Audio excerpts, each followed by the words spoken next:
This is what Joe Biden said. This morning, I sent a letter to my fellow Democrats on Capitol Hill. In it, I shared my thoughts about this moment in our campaign. It's time we come together, move forward as a unified party, and defeat Donald Trump. This is so fascinating to me because Joe Biden simply will not give up the presidency. I think Jill is kind of making sure he won't give up. She doesn't want... No. Exactly. So his side, his faction, his family are getting behind it. And on top of that, what's really interesting about this is we haven't seen the Democrats this divided since 2016, Trump versus Hillary, which was actually, before that, Hillary versus Biden. Sorry, Hillary versus Biden. Hillary versus Bernie.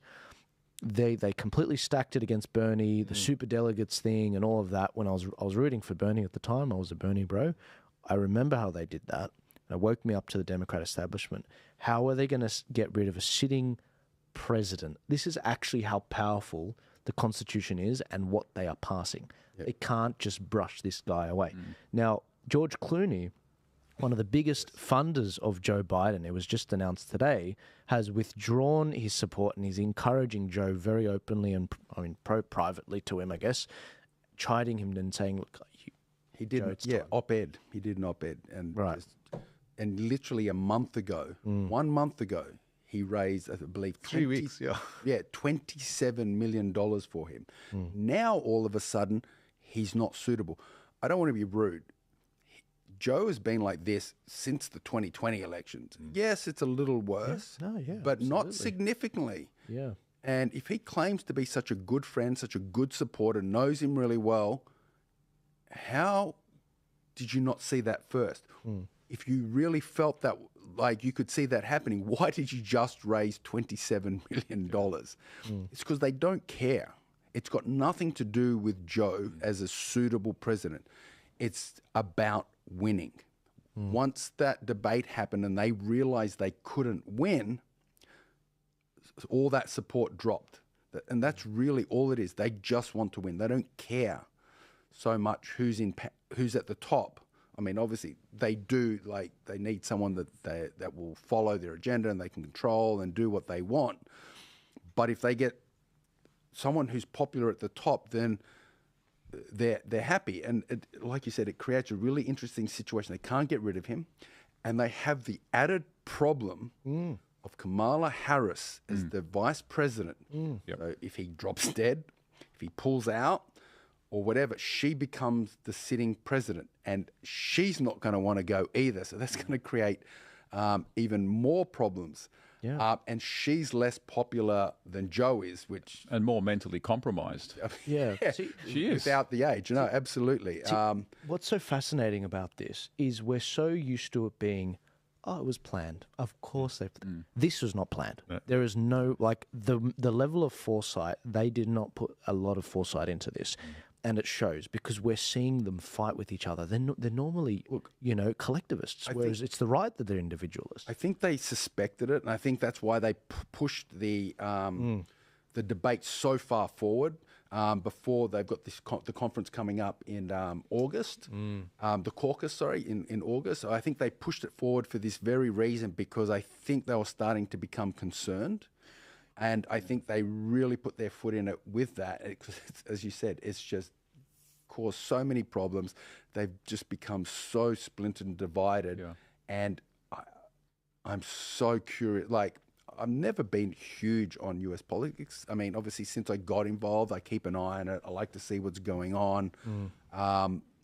But now I'm just, it's like reality TV. I can't turn away. It is. They've painted themselves literally into a corner now. And I mean, I think nobody knows what, even hourly, like even as we're sitting here now, 4 hours ago, there's a different, nobody knows how it's actually going to play out. And I don't think even they do. And they changed their heart. Like 2 days ago, they were like, oh, let's get rid of him. And then they were like, some of them came back and said, no, well, actually, we're going to back him. And it's right now, even I think it was Nancy Pelosi came out this afternoon and said, you know, he has to pick his time, but he has to hurry up kind of thing. So they've, you know, he said he thought he had until the weekend, but they're like saying...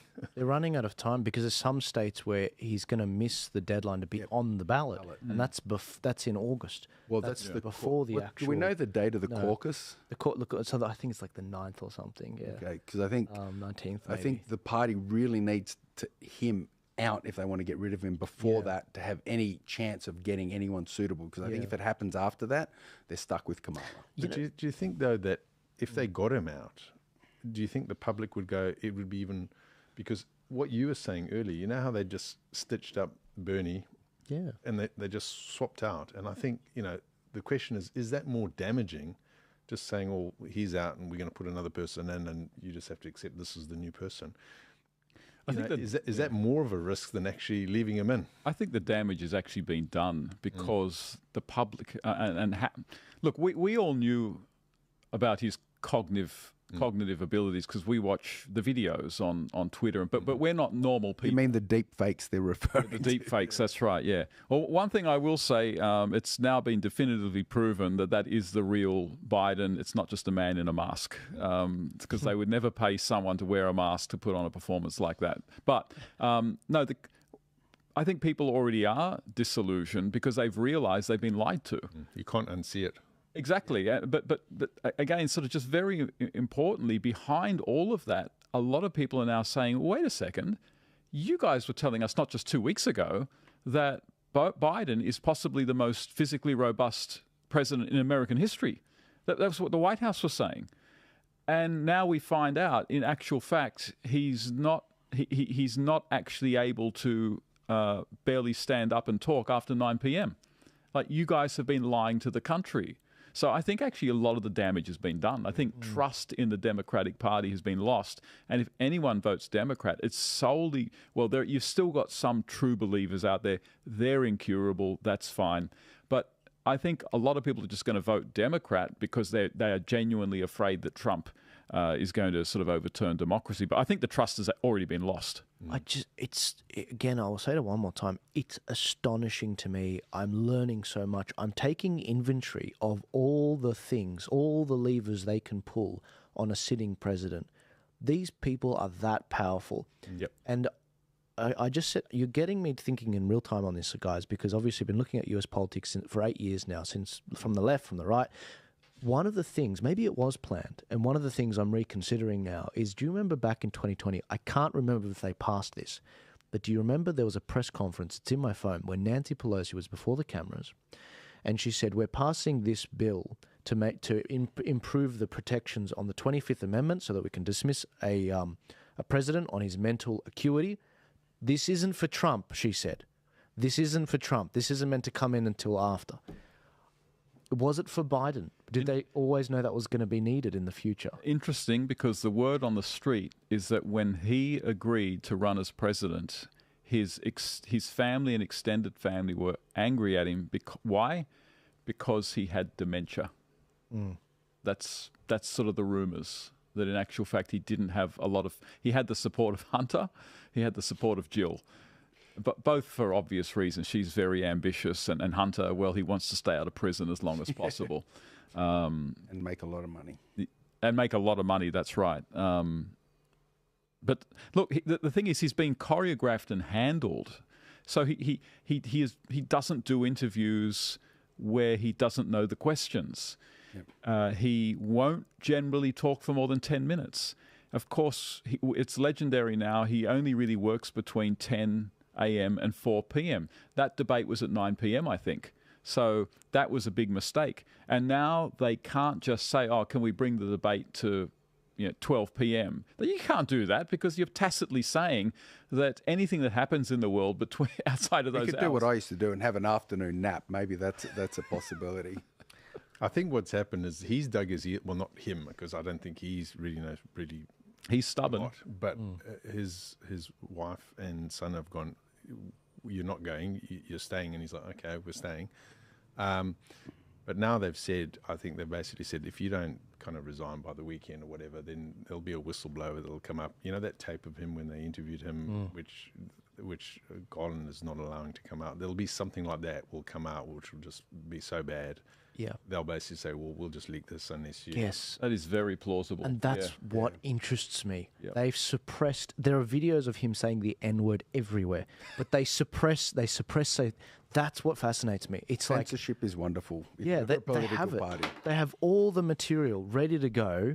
Yeah. They keep it suppressed, but if you stuff up, I will release it and I will amplify it and I will throw the algorithms behind this. It fascinates. What's that going to do to the party? That's got. I mean, because people are going to see that and go, "You had to have known." Yes, exactly. So it's going to break. It's going to red pill the nation. That's what the world. I mean, it's just fascinating to me. Yeah, I do think the dark horse is Michelle Obama, which CNN kindly termed Big Mike. I don't know if anyone saw that clip. The guy. CNN. What happened? Yeah, he accidentally referring to brought up Pelosi and a couple of the other candidates and goes Big Mike, and he's gone, oh my God, I didn't mean that. I meant Michelle Obama. No It was way. hilarious. I made sure I saved that clip. It was after the debate. It was like only a couple of days or maybe a week or so after the date. It was, it's in my X feed. So if you want to check it out, jump onto X, look up for the real King Elvis. It's in there somewhere. Just search Big Mike. But yeah, he actually said it on CNN. Wow. I'm like, you can't be serious. This guy, he can't have a job after this. That's right. That's the end of it. But I think that Michelle Obama is definitely a dark horse, and I think she could, because she keeps saying, I don't want to do this, I don't want to do this. And if something comes out where they have, the red pill situation where they get rid of him and she goes, I have to step in. I don't want to do this. I'm doing this for my country. A bit like what Trump said at the debate, which I think it could steal the thunder because he's done it now. Yeah. So if she does it, Trump will be able to say she's just copying me. Yeah. But I think that was one of the strongest points in the debate is when he said, I would rather be at home. I don't want to be here, but I have to be. And I think that was one of the strongest moments. And I think if the Trump campaign was smart, they would be clipping the hell out of that and putting it all over the internet, because when he said it, he seemed genuine. And I'm like, damn, you're not wrong. Like, he doesn't need to do this, but he is. Some people said that they're holding out because they don't want to give a lot of time for if Michelle Obama does it. Yes, scrutiny. There's a lot of scrutiny. There's quite a bit of stuff out there, and so they want to leave it to the last moment. But and then she said she doesn't want to. But who do you think would actually be? So maybe she will take up the mantle, get through the thing to try and win it, and then have some medical whatever, but bail out of it at some point, like just to because I mean, who else? Well, I mean, there's Newsom, but what he's done to California is like, if anyone's smart, you don't want him anywhere near the presidency. Yeah. There's obviously Pelosi. She's obviously interested, but I don't think she's a smart choice. As I said, Unelectable. My choice is the dark horse, the Michelle Obama. I believe there are a couple of others in the wings that are interested, but I don't think they have the exposure or personality to at the last second step in and make a statement. So like Joel said, I can't turn away. I want, particularly the next couple of weeks until the caucus, it's going to be riveting because something has to happen. If it happens after then, it's going to be even messier. And that's because if it happens after that, it's Kamala. Yeah.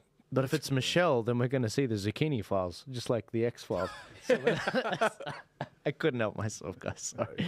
But anyway, look, there's a whole bunch of dirt we're going to see come out in the next few weeks, months, and it's just going to accelerate from there. We didn't even get into the lawfare stuff. Well, that's right. I think that could be sort of plan B, really ramp up the lawfare, put him in prison. But that could actually raise his vote. It has. It already has. It's backfired astronomically. He's way more popular after his last conviction. He got the most amount of donations so far in his campaign. Yeah. Like, if they haven't realised lawfare is not working and it's not going to work, they're morons. assassination. Yeah, It's heading to seriously. That's where it's heading. The last thing. It's heading to assassination. Yeah. which brings up the VP side of things. So, but I guess maybe we leave this for another day. Yeah, that was But like whack-a-mole. None of us would be remotely surprised if we woke up tomorrow morning and he'd been assassinated. That wouldn't be remotely surprising. I don't want to think about it. This is why I talk about this last, because it's riveting, and it's going to keep getting crazier. I don't watch TV shows in 2020 or in 2016. This is an election year. This is what you can expect, and for some reason, the world loses its mind in the year. There are wars starting which wouldn't start. There's elections on. You know, the UK and France weren't meant to have an election this year, but they both decided to do it early. I mean, this is nuts. Who knows? Albo might do it too. The really, true. The really dangerous thing about Trump, and everyone knows it, is that if he gets elected, he doesn't need to get re-elected. He's got nothing to lose.